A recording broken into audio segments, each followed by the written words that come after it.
प्रस्तावना। सन 1950 Showa 25, Tohoku क्षेत्र के गहरे पहाड़ों में छिपा किरीतानी गांव बाहरी दुनिया से कटे हुए मानो शांतिपूर्ण दिन बिता रहा था। इस गांव का नाम ही बताता है कि वर्ष के अधिकांश समय यह घने कोहरे से ढका रहता था और यहाँ प्राचीन रीति रिवाज और अंधविश्वास गहराई से बसे हुए थे। एक सर्द रात गांव को और रहस्यमयी वातावरण में ढकने वाले घने कोहरे के बीच इस गांव के प्रतिष्ठित नकाजिमा परिवार में नए जीवन का जन्म होने वाला था। परिवार के मुखिया तोशिरो नकाजिमा हाथों को कसकर जोड़े चिंतित चेहरे से बाहर देख रहे थे। पत्नी जुनको की पीड़ा भरी आवाज कभी कभी घर की शांति को तोड़ देती थी। तुम ठीक हो ना, जुनको? तोशिरो ने पत्नी का हाथ पकड़ते हुए चिंतित होकर पूछा। हाँ, जुनको का जवाब कमजोर था, लेकिन उसमें कहीं ना कहीं आशा झलक रही थी। उस समय कमरे में सिर्फ नकाजिमा दंपति और गांव की स्त्री रोग विशेषज्ञ डॉक्टर एरी सासाकी मौजूद थीं।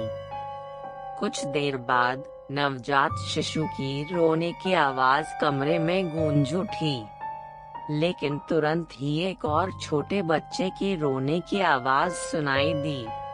बधाई हो, 2 बच्चे। डॉक्टर सासाकी की आवाज कांप रही थी। 2 बच्चे?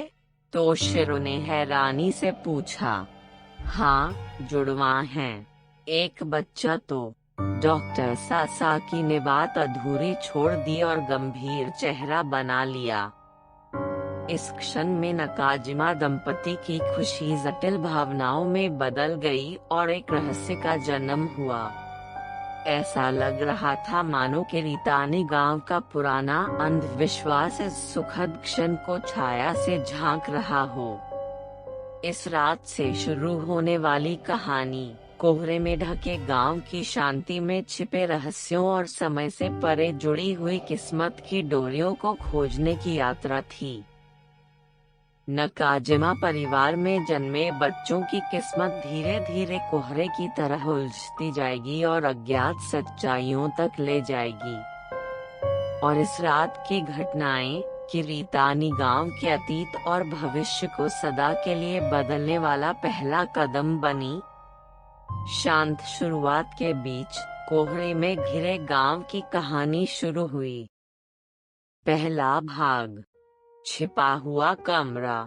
किरीतानी गांव की गहरी धुंध के बीच नकाजिमा परिवार में एक ऐसा रहस्य छिपा था जिसे कोई नहीं जानता था। घर के गहरे हिस्से में एक कमरा था जिसे आमतौर पर किसी की नजर नहीं पड़ती थी। इस कमरे के अस्तित्व को केवल तोशिरो और जुनको नकाजिमा ही जानते थे। एक दिन बेटी युकिको ने संयोग से उस कमरे को देखा और दरवाजा खोलने ही वाली थी कि तोशिरो ने घबराकर उसे रोक दिया। युकिको, वहां मत जाओ, वहां बहुत महत्वपूर्ण चीजें रखी हैं। उसकी आवाज में असामान्य गंभीरता थी। युकिको ने पिता की बात मान ली और उस कमरे के पास फिर कभी नहीं गई। लेकिन उस निषिद्ध कमरे के प्रति उसकी जिज्ञासा मन के भीतर शांत रूप से बनी रही। कमरे के दरवाजे से झलकती हल्की रोशनी और कभी कभी सुनाई देने वाली ध्वनियाँ, ये सब युकिको की कल्पना को भड़काते और उसे अजीब सपनों में खींच ले जाते थे। वह कमरा परिवार में विशेष रूप से तोशिरो द्वारा सख्ती से सुरक्षित रखा गया था और वह अक्सर उसमें कई घंटे बिताता था। जुनको भी उस कमरे के बारे में जानती थी, लेकिन उसने कभी भी उसके अंदर की बात नहीं की। जब युकिको का 15वां जन्मदिन करीब आ रहा था, डॉक्टर सासाकी ने उससे कहा, युकिको, इस दुनिया में कई चीजें छिपाई जाती हैं ताकि प्रियजनों की रक्षा की जा सके। ये शब्द रहस्यमय थे, लेकिन युकिको के दिल को छू गए। उस रात युकिको ने सपने में उस निषिद्ध कमरे का दौरा किया। कमरा सुंदर रोशनी से भरा था और कुछ ऐसा था जिसने उसे दुखद एहसास से चुभो दिया। जागने पर उसने उस सपने के अर्थ को समझने की कोशिश की, लेकिन जवाब हमेशा दूर लगता था। अशुभ सुबह। एक सुबह नकाजिमा परिवार में सतह पर सब कुछ शांत दिखाई दे रहा था, लेकिन घर में भारी माहौल था। तोशिरो और जुनको गंभीर चेहरों के साथ बैठक में बैठे थे और लगभग बिना बात किए नाश्ता कर रहे थे। अचानक सीढ़ियों से कदमों की आहट सुनाई दी। सुप्रभात पिताजी, माताजी युकिको ने कहा। तोशिरो ने मुस्कुराते हुए कहा, सुप्रभात युकिको, आज भी स्कूल जाओगी? जुनको ने भी कहा, आज का दिन अच्छे से बिताओ। हाँ, युकिको ने उज्ज्वलता से उत्तर दिया। युकिको हमेशा की तरह स्कूल गई और सामान्य दिनचर्या बिताई, लेकिन उसके बचपन के दोस्तों टाकाहाशी केंटा और साएकी ताकुया ने कुछ बदलाव महसूस किया। केंटा ने पूछा, युकिको क्या हुआ? तुम थकी थकी लग रही हो। युकिको ने मुस्कुराकर कहा, ठीक हूँ, बस थोड़ी थकी हूँ। उसकी प्रतिक्रिया सामान्य थी, लेकिन केंटा और ताकुया ने सूक्ष्म सामान्यता महसूस की। समय के साथ यह घटना उनकी स्मृति से मिट गई। दूसरा भाग, अजीब आकर्षण। सन 1985 शोवा 60 की टोक्यो की शांत सुबह 20 वर्षीय कोमात्सु कोतो ने जागी। वह टोक्यो में पैदा हुई और पली बढ़ी, सामान्य जीवन जी रही थी, लेकिन हाल ही में उसे अजीब सपने आने लगे थे। सपनों में ऐसा लगता जैसे वह किसी और जगह किसी और जीवन को जी रही हो, जिसमें अजीब सी पुरानी यादों जैसा एहसास था। यह स्पष्ट स्मृति नहीं थी, बल्कि भावनाओं और वातावरण से भरी हुई थी। एक दिन कोतोने ने पिता जुनपेई कोमात्सु के अध्ययन कक्ष में एक पुरानी तस्वीर पाई। वह तस्वीर धुंध में लिपटे एक सुंदर गांव की थी, जिसे उसने कभी नहीं देखा था, लेकिन फिर भी गहरा आकर्षण महसूस किया। यह कहाँ है? कोतोने ने पूछा, तो जुनपेई ने कहा, यह किरीतानी गांव है। तुम्हारे जन्म से पहले मैं वहां गया था। उस रात से कोतोने को किरीतानी गांव के सपने और भी बार आने लगे। सपनों में वह गांव के लोगों से मिलती और प्रकृति में समय बिताती, लेकिन सपने हमेशा धुंधले रहते और स्पष्ट रूप से याद नहीं आते थे।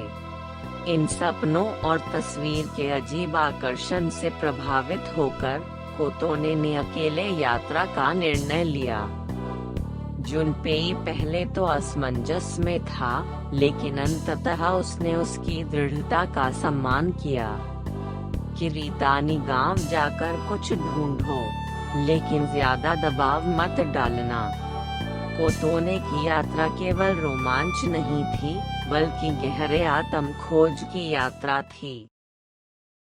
यात्रा पर निकलना। कोतोने की यात्रा वसंत की गर्म धूप में शुरू हुई। जब वह ट्रेन से उतरी, तो सामने फैली हरियाली और दृश्य देखकर दिल अजीब ढंग से हिल गया। पहली बार आने के बावजूद उसे लगा मानो यह जगह जानी पहचानी हो। गांव के प्रवेश द्वार पर उसने गहरी सांस ली और ताजी हवा से मन हल्का हो गया। उसने महसूस किया कि यह यात्रा संयोग नहीं, बल्कि किसी विशेष अर्थ वाली है।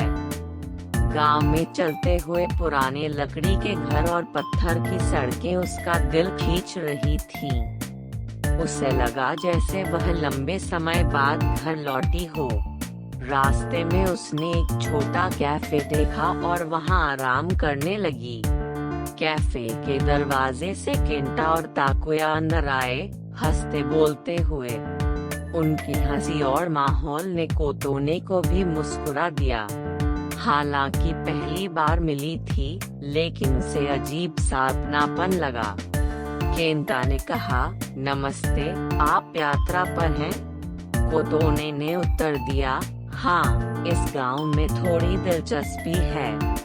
तीनों जल्दी ही दोस्त बन गए और बातचीत में खो गए। केंटा और ताकुया ने गांव के सुंदरता के बारे में जुनून से बताया। किरीतानी गांव छोटा है, लेकिन सच में बहुत अच्छी जगह है। अगर तुम्हें भी पसंद आए तो मुझे खुशी होगी, ताकुया ने कहा। कोतोने ने उत्तर दिया, हाँ, मुझे पहले ही यह जगह बहुत पसंद आ गई है। तीनों ने अगले दिन गांव घूमने का वादा किया। जब कोतोने कैफे से निकली, तो दोनों ने गर्मजोशी से विदा किया। भाग्यशाली मुलाकात। अगले दिन, वादे के अनुसार, केंटा और ताकुया ने कोतोने को गांव दिखाया। उन्होंने गांव के छिपे सुंदर स्थान दिखाए और कोतोने ने नए अनुभव किए। दोपहर में, गांव के केंद्र में एक छोटे चौक पर वे विश्राम कर रहे थे। वहां, कोतोने की मुलाकात भाग्यशाली व्यक्ति से हुई। वह कोई और नहीं, बल्कि गांव की लोकप्रिय सामान की दुकान चलाने वाली महिला, युकिको थी। युकिको ने मुस्कुराकर अपना परिचय दिया, नमस्ते, मैं युकिको हूँ। केंटा और ताकुया ने समझाया कि कोतोने एक यात्री है और वे उसे गांव दिखा रहे हैं। पहली बार मिलने के बावजूद युकिको और कोतोने जल्दी ही घुल मिल गए। युकिको ने कोतोने को अपने दुकान पर ले जाकर गांव की संस्कृति के बारे में बताया। फिर उसने कहा, अगर चाहो तो मेरे घर रुक सकती हो। कोतोने ने खुशी से स्वीकार किया और युकिको के परिवार से गर्मजोशी से स्वागत पाया। उसने महसूस किया कि घर में कदम रखते ही अजीब सी पुरानी यादें जागी। शाम के भोजन में सबने मिलकर बातें की और अच्छा समय बिताया। कोतोने ने गांव में अपने समय का आनंद लिया। तीसरा भाग, पुराने दस्तावेज और छिपा हुआ सच। कोतोने का नाकाजिमा परिवार में गर्मजोशी से स्वागत हुआ और वह परिवार से जुड़ने लगी। वह घर और गांव के सुंदरता में सच्चा सुकून महसूस करती थी। एक दोपहर, जब परिवार खेत में गया हुआ था, कोतोने ने घर में एक बंद दरवाजा थोड़ा खुला पाया। जिज्ञासा से उसने दरवाजा खोला और अंदर झांका। कमरा धुंधला और वर्षों से शांत सा लग रहा था। बीच में एक पुरानी लकड़ी की मेज थी, जिस पर तस्वीरें बिखरी थीं। तस्वीरों में लोग खुश नजर आ रहे थे और कोतोने को अजीब पुरानी यादें महसूस हुईं। यह नाकाजिमा परिवार की यादों का हिस्सा था। कोतोने ने अचानक कमरे के कोने की ओर देखा और दीवार पर टंगी पुरानी घड़ी पर नजर पड़ी। उस घड़ी के नीचे, उसने देखा कि एक छोटी सी दराज पर ताला लगा हुआ था। कुछ मिनट बाद, उसने मेज की दराज के अंदर एक छोटी चाबी ढूंढ ली। हाथों में पसीना लिए हुए, कोतोने ने उस चाबी से दराज खोला।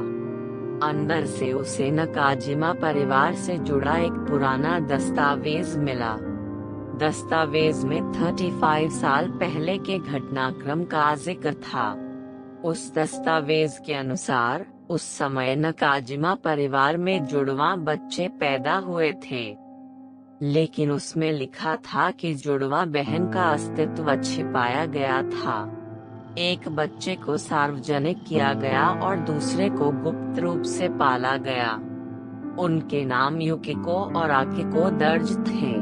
कोतोने इस रहस्य से विचलित और उत्सुक दोनों हो गई। टूटे हुए सुराग। कोतोने ने नकाजिमा परिवार के गुप्त कमरे में पाए गए पुराने दस्तावेज से जाना कि 35 साल पहले जुड़वां बच्चे पैदा हुए थे और उनमें से एक का अस्तित्व छिपाया गया था। लेकिन उसके भीतर एक नया सवाल उठ खड़ा हुआ। उस दौरान कोतोने की मुलाकात गांव के बुजुर्ग शिजुए किकुची से हुई और उसने गांव के इतिहास व पुराने अंधविश्वासों के बारे में सुनने का अवसर पाया।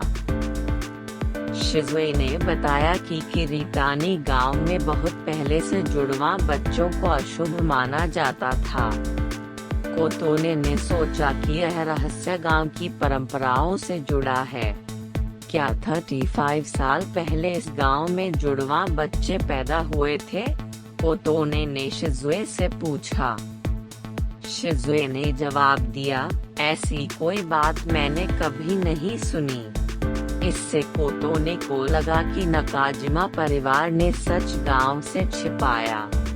उसने डॉक्टर एरी सासाकी से मिलने का निर्णय लिया। डॉक्टर सासाकी ने बताया कि जुड़वां में से आकिको को जन्म के तुरंत बाद दत्तक दे दिया गया था, लेकिन वास्तव में आकिको गुप्त रूप से परिवार में पाली गई थी। डॉक्टर सासाकी को यह नहीं पता था कि दत्तक वाली बात झूठ थी। पुनर्जन्मित स्मृतियाँ। एक दिन कोतोने को युकिको ने किरीतानी गांव के छिपे हुए स्थान दिखाए, लेकिन जब दोनों जंगल के कुएं से गुजरे तो अचानक कोतोने के कदम भारी हो गए और उसका दिल तेज धड़कने लगा। उसके दिल में अचानक एक तीव्र एहसास जाग उठा और उसे लगा मानो सामने सब अंधेरा हो गया हो। उस पल कोतोने अतीत की यादों में खिंच गई। उसने पिछले जन्म में युकिको के रूप में अपनी हत्या देखी। यादों में कोतोने ने अपने ऊपर हमला करने वाले व्यक्ति का चेहरा साफ देखा। वह अपराधी और कोई नहीं बल्कि सामने खड़ी युकिको ही थी। इस क्षण में सामने की युकिको की असली पहचान क्या है, यह सच कोतोने ने समझ लिया। इस चौंकाने वाले सच का सामना कर कोतोने का दिल भ्रम और भय से भर गया। उसने गहरी सांस ली और अपने भावों को दबाकर यह निश्चय किया कि वह ऐसे बर्ताव करेगी मानो कुछ हुआ ही न हो। युकिको ने पूछा, सब ठीक है? कुछ याद आया क्या? कोतोने ने कांपती आवाज में कहा, नहीं, बस सोच रही थी। लेकिन भीतर ही भीतर उसे पक्का यकीन हो गया था। चौथा भाग, सच की ओर बढ़ते कदम। एक शाम कोतोने जंगल के कुएं की ओर बढ़ी, जहां उसने पहले यादें देखी थीं। जंगल घने कोहरे से ढका था और रास्ता कठिन हो गया। उसका दिल डर और उम्मीद से धड़क रहा था, और उसी क्षण जमीन से कुछ सफेद सा प्रकट हुआ। थोड़ी ही देर में एक शव दिखाई दिया और कोतोने ने सहज अनुभूति से महसूस किया कि यह युकिको का है। उसने चुपचाप प्रार्थना की कि युकिको की आत्मा को शांति मिले, लेकिन छाया से कोई देख रहा था, वह आकिको थी। दुखद सच। कोतोने जब शांति से युकिको के शव के लिए प्रार्थना कर रही थी, तभी जंगल की छाया से आकिको सामने आई। युकिको को मारने वाली मैं ही हूँ, आकिको ने धीरे से कहा। आकिको ने आगे कहा, मैं हमेशा युकिको की छाया में जीती रही। जब भी देखती कि वह कितनी खुशी से जी रही है, मेरा दिल ईर्ष्या से भर जाता। और फिर एक दिन वह भावना इतनी प्रबल हो गई कि मैं उसे रोक नहीं पाई और मैंने युकिको को। आकिको ने बताया कि घटना के बाद तोशिरो और जुनको ने उसकी मदद की और वे सब मिलकर युकिको के शव को कुएं तक ले गए और चुपके से दफना दिया। और फिर आकिको ने युकिको बनकर जीने का रास्ता चुना ताकि घटना को छुपाया जा सके। यह स्वीकारोक्ति कोतोने के लिए अकल्पनीय थी।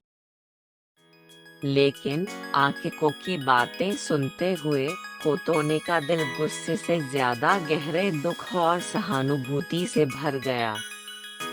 कोतोने ने गहरी सांस ली और आकिको को फिर से देखा। युकिको के लिए भी हमें इस सच्चाई को सही तरीके से संभालना होगा ताकि उसकी आत्मा को शांति मिल सके, कोतोने ने शांत स्वर में कहा। आकिको ने सिर हिलाकर सहमति दी। निर्णय की रात। उस रात देर में नकाजिमा परिवार के बैठक कक्ष में आकिको ने तोशिरो, जुनको और कोतोने के सामने एक महत्वपूर्ण निर्णय सुनाया। मैं पुलिस के पास जाऊंगी और सब कुछ बता दूंगी। माता पिता चुप रहे लेकिन अंततः स्वीकार किया। परिवार ने आंसू और गले लगाकर एक दूसरे को सहारा दिया। कोतोने वहां मौजूद थी और आकिको की स्वीकारोक्ति तथा परिवार की प्रतिक्रिया को शांति से देख रही थी। आकिको के साहसिक निर्णय के प्रति कोतोने ने मन ही मन गहरा सम्मान महसूस किया। आकिको-सान, मुझे विश्वास है कि आपका साहस इस परिवार के लिए भी और युकिको के लिए भी एक नई शुरुआत लाएगा। कोतोने ने यह शब्द शांत स्वर में कहे। उस रात परिवार ने अतीत को पीछे छोड़ आगे बढ़ने का संकल्प लिया और कोतोने ने भी युकिको के रूप में अपने पिछले जन्म की यादों को बंद कर दिया और यह वचन लिया कि वह कोतोने के रूप में एक नया जीवन जिएगी। 5वां भाग। आकिको की स्वीकारोक्ति और आत्मसमर्पण ने गांव को बदल दिया। पुलिस को सच बताने के बाद मामला सार्वजनिक हुआ और कानूनी प्रक्रिया शुरू हुई। आकिको ही नहीं, तोशिरो और जुनको को भी जिम्मेदार ठहराया गया। उनकी गिरफ्तारी राष्ट्रीय समाचार बनी। मीडिया ने इस चौंकाने वाली घटना की व्यापक रूप से रिपोर्ट की। पुरानी अंधविश्वासों और परिवार के रहस्यों से उत्पन्न त्रासदी ने पूरे जापान के लोगों के दिलों को झकझोर दिया। गांव ने इस घटना से सबक लिया और अधिक खुले समुदाय की ओर कदम बढ़ाया। कोतोने ने भी इन घटनाओं की श्रृंखला के माध्यम से विकास किया। उसने किरीतानी गांव के परिवर्तनों को देखते रहने और गांव के पुनर्निर्माण तथा विकास में योगदान देने का निश्चय किया। आखिरकार यह कठिनाई गांव के लिए नए आरंभ का प्रतीक बनी। एपिलोग। कई साल बाद किरीतानी गांव एक चमत्कार का गवाह बना। यह जगह अब दुनिया भर से आने वाले लोगों के लिए तीर्थ स्थल बन गई। उस बदलाव के केंद्र में कोतोने थी। घटना के सार्वजनिक होने के बाद कोतोने ने अपने अनुभव और किरीतानी गांव की कहानी पर आधारित रहस्यमयी प्रेम कहानियां बनाने वाली एक मांगा कलाकार बन गई।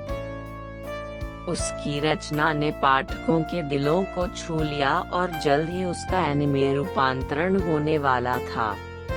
वह एनिमे देश और विदेश में तुरंत ही बड़ी हिट बन गया और किरीतानी गांव का नाम पूरी दुनिया में प्रसिद्ध हो गया। जिस गांव किरीतानी, जो एनिमे का मंच बना, वह प्रशंसकों की तीर्थ यात्रा की जगह के रूप में ध्यान आकर्षित करने लगा और कई पर्यटक वहां आने लगे। हालांकि कोतोने ने अपने पिछले जन्म की यादों को अपने हृदय की गहराइयों में सील कर दिया। युकिको के रूप में उसकी यादें उसकी रचनात्मक गतिविधियों का स्रोत बनती रहीं, फिर भी कोतोने ने उन्हें केवल अपनी ही धरोहर मानकर संजोकर रखा। गांव और कोतोने दोनों के लिए यह नया आरंभ था। अतीत की त्रासदी अब आशा और प्रेम की कहानी बन गई। कोतोने ने भविष्य की ओर शांत आशा के साथ कदम बढ़ाया। इस तरह गांव ने नया अध्याय पाया और कोतोने ने लोगों को प्रेरित करना जारी रखा। कि रीता निगाम ने फिर साबित किया कि कहानियों की शक्ति दुनिया बदल सकती है।